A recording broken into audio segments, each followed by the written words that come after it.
Hello, FSA, and welcome again to another edition of the Speaker Spotlight. I know you've seen Dr. Cartwright before, right? But here's the deal. We're going to do something a little different. We're going to do a switcheroo today, and she's going to be interviewing me. Somebody said, how come you get to interview everybody, and we don't know that much about you? So I said, but we're going to do it anyway. We're going to do it anyway. So I'm going to turn the spotlight over to my president-elect, your next president, Dr. Rachel Cartwright. Rachel, welcome. Oh, I'm sorry. That's your line. Yes, well, welcome everybody to our speaker spotlight. And yes, I do have some questions for your president, James Henderson. And I guess my first one that I'd like to do is if somebody was asking or come to the chapter and they say, who is James Henderson? How would you like for them to respond to that? Well, you know, if they ask who I am as a person, I am a work in progress. That would be the answer. I believe in lifelong learning, which is one of the reasons why I love the Florida Speakers Association and the National Speakers Association. It gives me an opportunity to continue to learn and continue to grow. I'm not a spring chicken anymore, right? But I think when you stop growing, you start dying, right?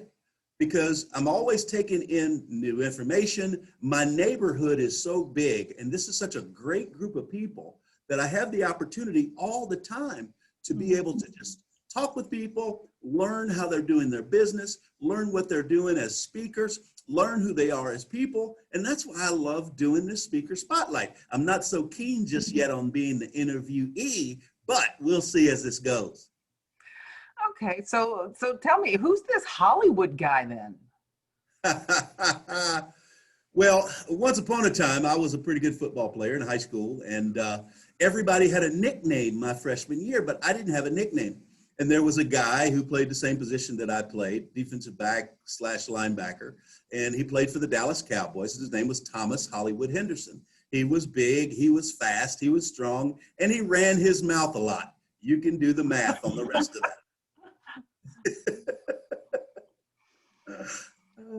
So when you get a nickname like Hollywood, and then you get, you're now the president of FSA and you're James Henderson, you certainly got a lot of experience in your past, not only from being a youngster, but now I understand you're quite the athlete.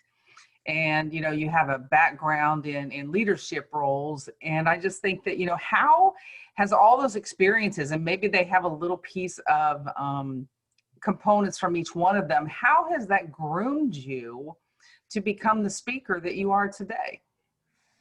That's a good question. I think for me, it's all about authenticity. What I talk about is a sum total of my experiences, right? Because I spent close to 30 years, I know I don't look that old, but I spent close to 30 years in the hospitality industry. My first job ever was on the dish machine at Rafferty's Restaurant in Bowling Green, Kentucky, the company which I later became vice president of. And so through that process, I just learned and grew, and I've always been a people person. And so as I learned and grew, I developed just kind of this ability to talk with people and to listen to people. I think that probably my superpower, if there is one, is that I'm a pretty good listener. I like to listen. They say there are people that listen to respond, and there are people who listen to understand. I think that I've learned to listen to understand. Now, how that translates into my speaking is I have been in front of crowds, in front of groups since I was 6 or 7. My mom threw me out there to sing in church, and so I've always been in front of crowds. I've never had a problem with that. The first time that I really wanted to learn to speak and to speak to groups is I used to watch the news, and I watched Walter Cronkite, and I wanted to be Walter Cronkite. I wanted to broadcast live to you from the White House lawn. Obviously, that didn't materialize. But the thing that I learned is that the beauty of speaking, and I'll follow this up in just a second, the beauty of speaking for me is my ability to influence people. I spent 30 years in a service/hospitality business. And so one of the things that I've grown into is that service is a individual, one-time interactive thing.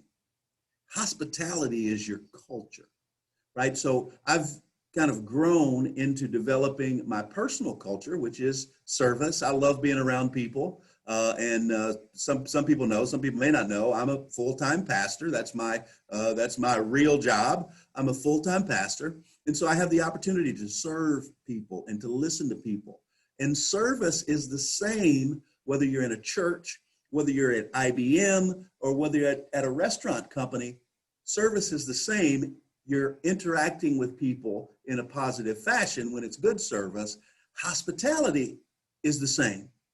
People are leaving churches at a rate that we've never seen before. The churches that are successful are the ones who have a culture of hospitality. When you walk in the door, you feel like you're at home. I was just talking with my senior pastor about an hour ago, and he made the comment that most people in the first 5 minutes of entering a church make a decision as to whether they're coming back. And in a lot of ways, the same is true in the hospitality industry. The same is true at your local Apple store. The same is true at Walmart. It really doesn't matter. Hospitality pervades everything. So I've developed a culture of hospitality. Spent a lot of time speaking about that I was featured speaker at our National Restaurant Association convention twice, and I've spoken to most of the major universities who have a hospitality program. Right, and right. so just growing up in the country, being in the hospitality industry, being in churches my whole life has developed me as a hospitality person with a hospitality culture. And so I take it all the way back full circle, is that it's authenticity, because everything that I speak about, quite frankly, is exactly who I am. Mm-hmm.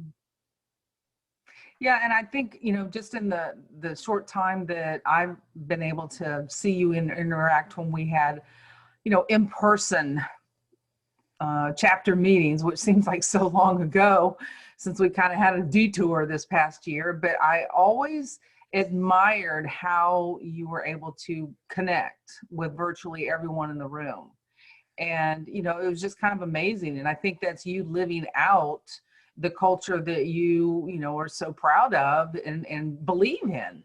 And I think that the way you described it as part of in a church family or in a hospitality industry, it certainly is something that I see in our chapter going forward is what we really need to kind of hold on to, so that people do come and feel at home, feel like, the chapter is a family and we do know each other. I mean, we know, and it's an extension where we get to know, and I think that is real important. So what you have brought, I think, to the chapter has been marvelous. So you mentioned that you're a pastor, and I also heard somewhere along the line that you still study. What are you studying?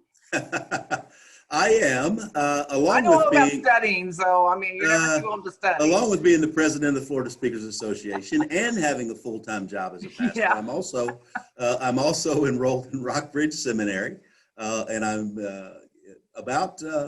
if God's willing, I'm about 3 months from completing my degree in having a diploma in ministry, and so yeah, like I said, I'm always studying something. I love to read. I probably watch a little bit too much Law and Order reruns than I should, but otherwise I love to read. I love to consume things, and I love to consume information. But again, kind of going back to the same thing, and it's a theme, is I like to consume like people and their personalities and their experiences, because when I'm around people, I get a charge of places that they've been that I might want to go, things that they've experienced that I might want to experience or I might not want to experience.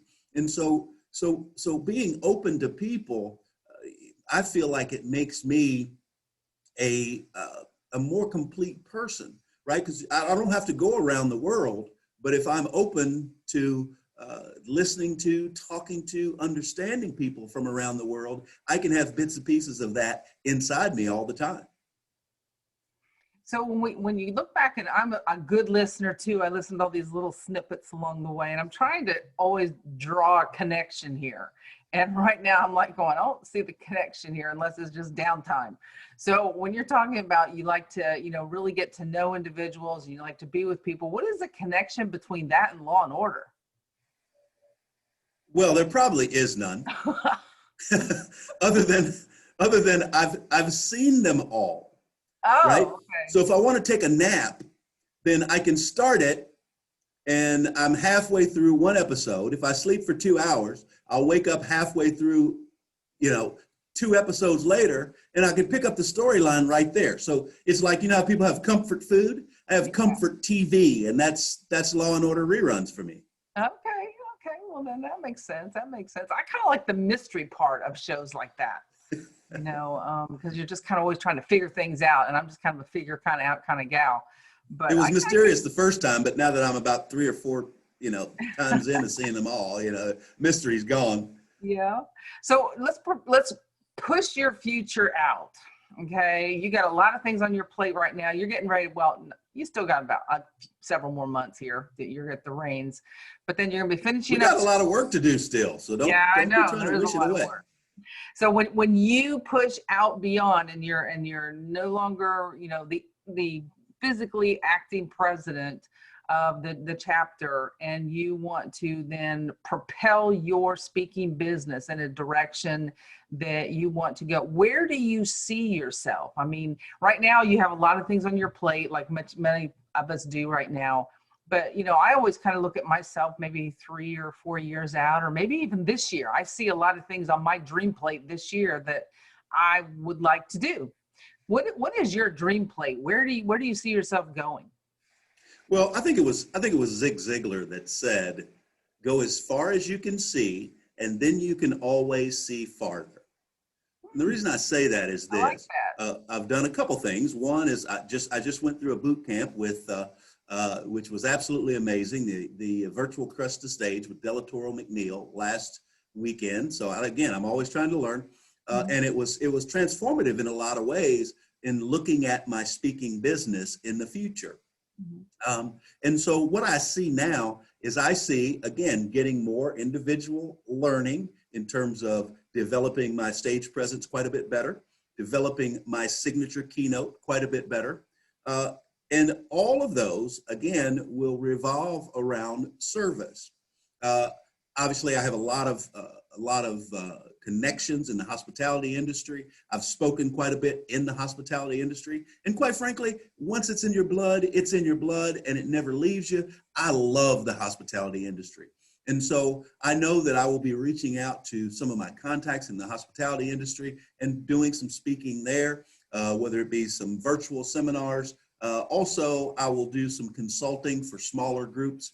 I've opened over 50 restaurants from the ground up. I've been in the front door in some capacity or the other for over 50 restaurants in their opening. So I've got extensive experience in opening restaurants, as well as developing, hiring, training frontline employees, and developing managers.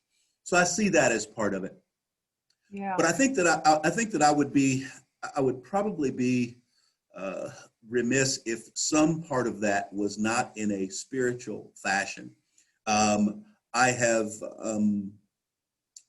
been in churches since I grew up. I've never not been in and out of church. And it's just part of who I am. It's part of who my family is. And so I have a unique opportunity through some of my experiences, some positive, some negative. I have a unique opportunity to be able to touch the lives of people who are younger, people who have gone through addiction, people who've gone through depression, people who have had business setbacks and have tried to recover from those business setbacks. And so I've got a unique set of experiences that are going to allow me to be able to speak to, talk to, and help groups to be able to, I'll use the broad term recover, recover from whatever setback it is that they've had. Because, I know a little bit about setbacks, but I certainly know a lot about comebacks. Yeah. Well, you mentioned something, and I was listening again, not only just recently, but, in the past, where you always speak about your family is very endearing. And then I know that your mother recently passed away, and your father did too. And, we always kind of think about what kind of peace did our family give us so that we become who we are. And would you be willing to share with us, what do you think your mom and your dad, inspired you to be the man that you are today? Oh, absolutely. Absolutely. My father's favorite saying, we'd go to the barbershop or we'd be around his buddies and he'd say, I have a little shadow that goes in and out with me, but what could be the use of him is more than I could see. But my dad, he was a silent strength. He was a farmer. He had a sixth grade education. And until I left college, he was the first Black businessman that I knew. He ran a slaughterhouse. He and my Uncle Bill, they ran a slaughterhouse. So he was all about business with a sixth grade education, and he worked hard. We had a farm, we had tobacco, we had cows and pigs and all those sorts of things, and we made our own food. And so my dad was the inspiration of being a provider, right? My mom has always been an encourager. She was always an encourager. I knew that when I left the house, it didn't matter if I was going to school or if I was going out with my buddies, that I was being prayed for by Pearl Henderson, right? I was being prayed for by Pearl Henderson. I also know that, and it's something that I tried to extend to my son, I can't remember a time, whether it was I was a little kid or right before my mom passed, that she didn't at some point express to me, son, you can do anything that you want to do if you just stay close to God and you do the work. And so, with that combination, and my brother's an amazing guy. He's retired from the National Park Service. We call him Ranger Rock. My two sisters are absolutely amazing. It's always fun to go home and be I'm the baby of the family. So it's always fun to have two sisters, and I go home, you know what I mean? I can kick back and relax and let my sisters take care of me. They love to do that. But family, I've always said family is incredibly important because they are the roots and the foundation. And quite frankly, a lot of the comebacks that I made I could not have made them without the support, the encouragement, the tough love sometimes from my family. And it's just amazing. And I hope that I can carry that on with my son. Try to do that the best I can. So Yeah. Well, I light up when I talk about my family. I love it. Well, families are very important. I understand. And when we all get to a point, particularly in the year of our lives, not that we're over the hill or anything, but I mean, we're definitely seasoned people. But we have aspiring speakers who are considerably much younger than us. And, they're coming up in a time that is quite different than what we did when we maybe started speaking years ago, whether it be in the hospitality industry or whether it be, in a congregation. There are certain things that I think our life has helped mold us. We may jig jog before we actually get on a straight line, but it's all for a purpose. It's creating us to where it is that we want to be. So, along the lines of a new aspiring speaker, someone that is kind of new or hasn't really, got their speaking gig off the ground yet, what kind of encouragement words can you share with them, since, we've kind of jigged and jogged all the way where we are, but we're still there, so that they don't get discouraged? Because it is quite different now, trying to build a speaking business. I would think three things. You always. I'm gonna quote from Bruce Turkell now. Keep your day job until you can support yourself. I mean, that's the good one, and I've done that. Right. It just so happens that my day job allows me to speak to 3,000 people every Sunday. Right. But the first thing I would say is be true to yourself. Mm-hmm. Do what you love, talk about what you love, think about what you love, express to other people what you love, because when your heart is in it, it's not like a job, Yes. right?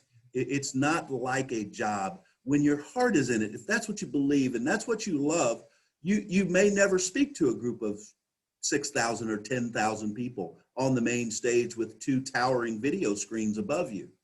You may consistently speak to 35 or 40 or 50 people, but if you're talking and you're speaking about the things that you love and you're able to use that and progress and influence people and then move to the next stage and influence more people and then broaden that influence and influence more people, then you will get what you need from the speaking business.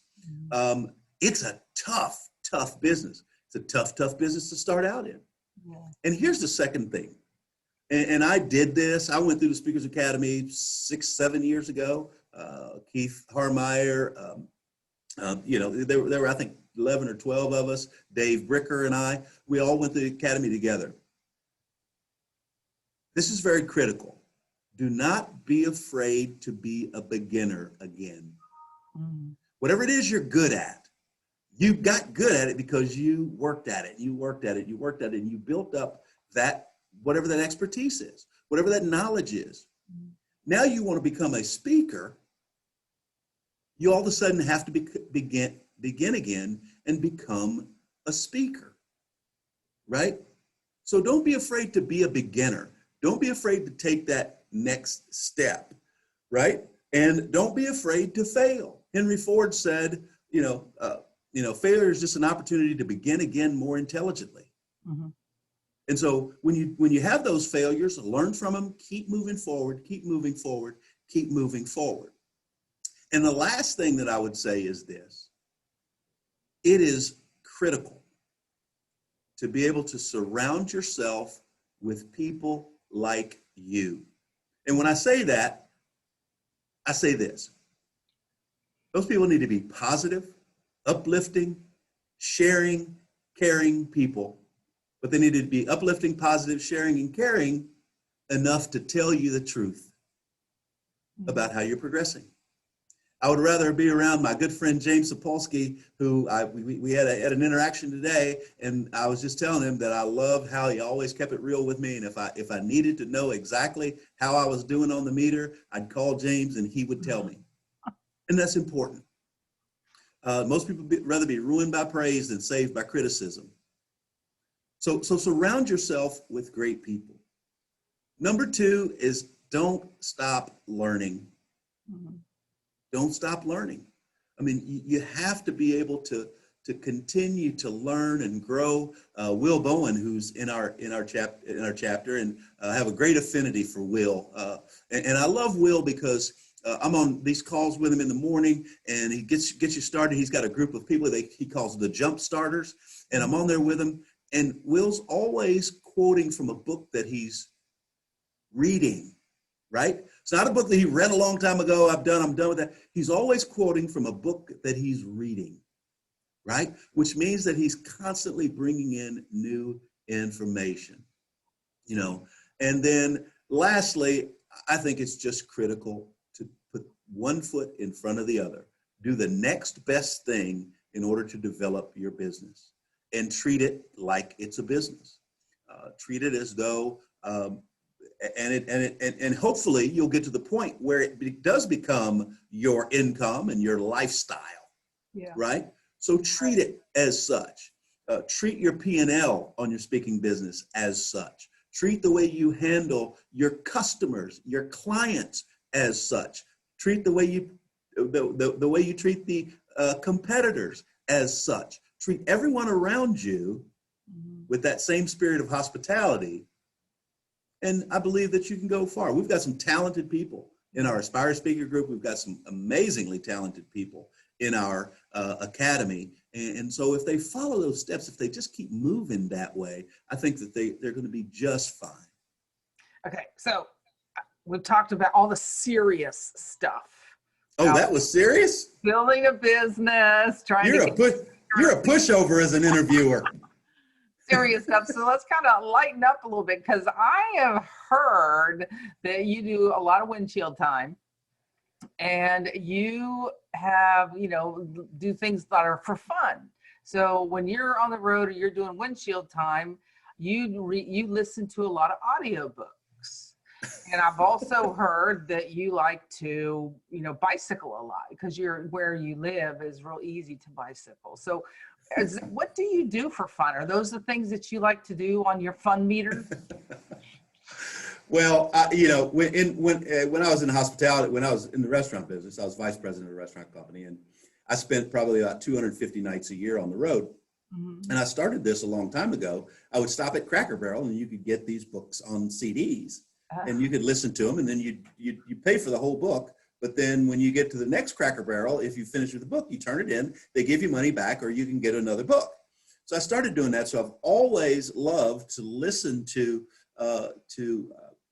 whether it be, I like mysteries and stuff like that, but you can get a lot of learning in if you're in your car a lot.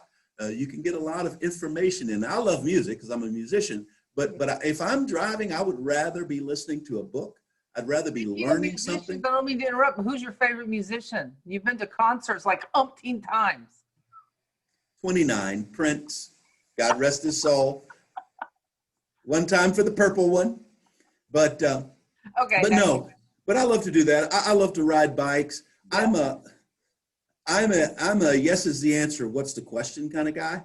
Uh-huh. If someone has a new experience and says, hey, can you do it? Not like the ones when I was younger, like when I was in my 20s, you know what I mean? Mm-hmm. Like a lot of guys from the country and from where I'm from, their famous last words were, hey guys, watch this. but I just like to experience new stuff. I mean, I'm pretty open for just about anything. Yeah. I love to play bad golf. Okay. Well, I don't love to play bad golf, but that's all the golf I play now. I used to be better, but that's all the golf I play. But I love to play golf. Yeah. I love watching football, baseball, basketball, sports. Truth be told, I did study broadcasting, and I did want to be a sports reporter. That's what I wanted to be when I grew up. Yeah. But when I was growing up, ESPN consisted of Australian rules football. After about 9 o'clock, you'd come in, the guys back there doing the thing, so all the sports outlets weren't the way they are right now. So the jobs were much more scarce back then than they are now. So. Wow. Well, I tell you, I have learned a lot about who James Henderson, AKA Hollywood, is. And it sounds like, you pretty much have, I wouldn't say necessarily mastered it yet, but you have a real good understanding of what work-life balance is. And that's a real tough thing to do, particularly when you're working in business for yourself. And, even as busy as you are, and you have a lot of things in the air, but, being able to have downtime and do fun times and keep other people, that are first and foremost in front of you, and yet still have a lot of compassion and excitement for what you do. I mean, it appears to me that is something that you have accomplished. How do you manage that and sharing it, just the chapter of hearing you, how do you manage such a busy, full day career, multitasking for that work-life balance? It's hard. It really is hard. And I master, that's not even close, hanging on by my fingernails sometimes. But I think the beauty of having a lot of things going on and having a big neighborhood is that really the two things balance the other out. If you have great conversations with the people that you're around, sometimes you can figure out situations that are going on with your work. If things are going on at work and they may be difficult, if I'm around other people and I share with other people, then sometimes I can figure those things out. So it's an art for sure. But I never miss the opportunity to spend time with people, right? It's a good thing because my work is people, but I never miss an opportunity to spend time with people. And sometimes that person that I need to spend a little time with is just me. And so as long as I can do that and I know when that needs to be, and I give myself a good talking to, right? And I know when that needs to be, and I accomplish that, then I think I can stay pretty balanced. Although it's going to be pretty nice on June the 1st. Yeah, well, Actually, that's going to be down the road. technically July the 1st, but that's all right. Yeah. Well, I tell you, I have certainly enjoyed interviewing you. I mean, we certainly talk frequently, you know, trying to work out the best things that we can for the future of the chapter. And I hope that, you know, the dialogue that we have been able to share imparts a little bit new about who your president is, Florida chapter. And you can reach out and talk to either one of us. But I will just say it's sincerely a joy working with you in a leadership role of our chapter, because I think we're just making a lot of things better, and not only better now, but for the future as well. So thanks for having me flip-flop and questions. All right. Well, it's been a challenge, and I'll sign us off, but it's been a challenge, and I just look forward to continuing to reach out to people and have them in the spotlight, so that we can, because the idea behind the spotlight is so that people can learn about our family, right? And so they can learn about their family. So I look forward to getting more and more people in the spotlight. If I'm lucky, our new president will allow me to continue this if I don't get through our entire chapter. Hint, hint. But the big key is for us trying to realize that, and our theme for this year has been better together. And I chose that before COVID started, but it's even more important now that we're working together, that we're learning together, that we're sharing who we are together, and all of those great things. Yeah. So I tell you what, look forward to our next speaker spotlight. I got some really cool people coming up. So check out the speaker spotlight. Make sure, we're trying to bring one out every single Wednesday. So look forward next Wednesday to another speaker spotlight. Rachel, it's been great being under the spotlight with you. Awesome.